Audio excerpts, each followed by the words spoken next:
طيب كابتن اسامه، كنا عايزين نتكلم على يوسف شويه. نتكلم على يوسف. اتفضل. بص، الموضوع ببساطه وباختصار، يوسف قعد مع نادي الزمالك في الشهر 10 اللي فات. وكنا رايحين بالمناسبه برضه نلعب ماتش السوبر، فكان في الحوار اتفتح على تجديد العقد، فما اتفقناش على نقطه في الوقت دوت. العرض اللي كان معروض كان اقول الرقم 1.5 مليون في الفتره دي. فقلنا 1.5 مليون؟ فقلنا بتتكلم بجد؟ فقلنا و1.5 مليون بونص. 1.5 مليون الاولانيين بيكون فيهم مشاركه. انا بقول لك ارقام اهي.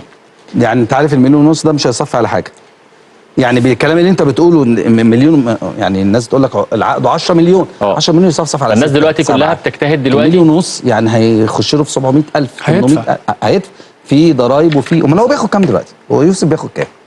مفيش داعي بقى. هم الناس لا كلها عايز اعرف. لا عايز اعرف. عقد يوسف دلوقتي 80,000 جنيه في الشهر. 80,000 جنيه في السنه. انا اعرف السنة. اعرف ان في ناشئ في نادي الزمالك اتعمل له عقد ب5 مليون. بص، احنا مش بصدد ده. العقد ده كان معمول. ما انا بقول لك اهو معلومه. ايه اللي انت بتقوله ده؟ 70,000 جنيه وشارك وشارك في بطولات. لا اللي هو اتعمل له عقد ب5 مليون. لا ده ناشئين.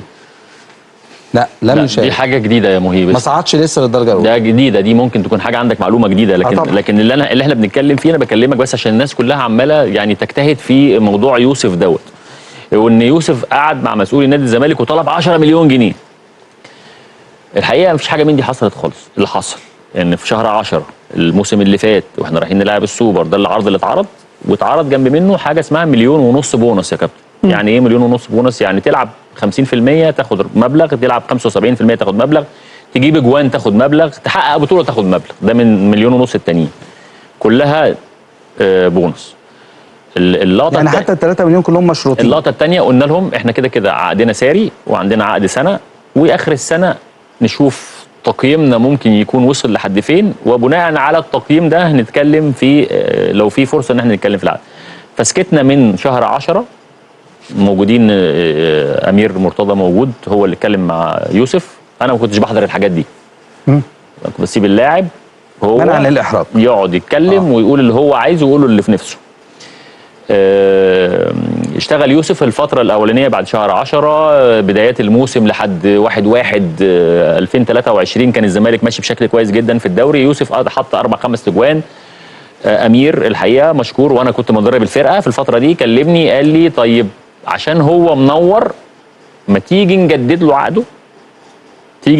عقده عشان ما يحسش إنه هو منور كده نادي الزمالك ما اتكلمش معاه وما قدروش، غافل عنه. بالظبط كده. انا احترمت دوت وقلت الامير اقعد معاه واعرض عليه عرضك. عرض عليه نفس ايه؟ الفلوس، نفس العرض. وبالتالي اللعيب ده هو منور. انا موجود ما بتدخلش في الموضوع ده. طب لو كان مطفي كان قال له مش روح كويس، اقعد في البيت. وكان في وعد ان هو في حاله، ما الراجل بيحكي كل حاجه. هو ما تحكي بقى انت كمان، ما تحكي انت كمان يا كابتن اكرام. في حاله ان هو فضل مستمر على نفس الشكل دوت هيتم تعديل القيمه الماليه او تعديل عقده اثناء الفتره دي. ماشي. فوقفنا برضه عند النقطه دي يا مهيب. ايوه. وقلنا لا، زي ما احنا اتفقنا في اول الموسم خلينا نكون موجودين لنهايه الموسم. تمام. سؤال دلوقتي، افرض الراجل اللي جه دلوقتي يا مهيب دوت قال لك انا مش عايزه، هيبقى وضع يوسف ايه؟ يعني شكرا. لو هو عامل عقد مع نادي الزمالك هيبقى عنده حلين. الحل الاولاني ان هو هيطلع من خلال العقد اعاره او بيع او شراء. دلوقتي يوسف مثلا ما جددش التعاقد بتاعه، هو دلوقتي الراجل قال لك كل المجموعه اللي موجوده دي خاضعه للتقييم، يبقى واحد زي يوسف خاضع للتقييم. يا لا يا لا. لو لا يبقى كل سنه وانت طيب، العروض اللي جات لك دي راحت عليك. لا لو لا معناها ان يوسف مشي. ايوه. لو معناها ان هم لازم يتكلموا عليه. اللي حصل بقى ان اول امبارح بالظبط، اول امبارح امير قعد مع يوسف قال له هجهز لك مقترح تشوفه. دخلنا بقى احنا في الاحداث بتاعت اليومين اللي فاتوا. احنا رايحين اول امبارح دوت كان المفروض الفرقه تسافر امبارح بالليل، فقال له انا هجهز لك مقترح لما نرجع من الامارات، لو على اعتبار ان هم كانوا هيسافروا، لما نرجع من الامارات نقدم المقترح امير مع يوسف، ده كلام يوسف ليا انا، ما حضرتش برضو القعده، انا ما بحضرش الحاجات دي، وما فيهاش اي وسايط وما فيهاش اي وكلاء، ما فيهاش اي حاجه. امير يوسف قال له هحضر لك مقترح، والمقترح هيبقى غير الكلام اللي احنا اتكلمنا فيه اول السنه. ده الموضوع باختصار، لكن بدون ارقام، بدون اي حاجه، بدون ارقام، بدون اي حاجه. والمقترح المقترح لا بص، ليه لازمه المقترح؟ مفيش حاجه من اللي انت في بالك دي كلها، انت يعني ايه، مفيش حاجه من اللي هو بتبصوا لبعضيكوا دول، مفيش حاجه. والله هو اللي بيبص لي مش انا اللي ببص له. لا والله انا ببص له في حاجه انا بحكي لك الحكايه. ايوه انا فاهم.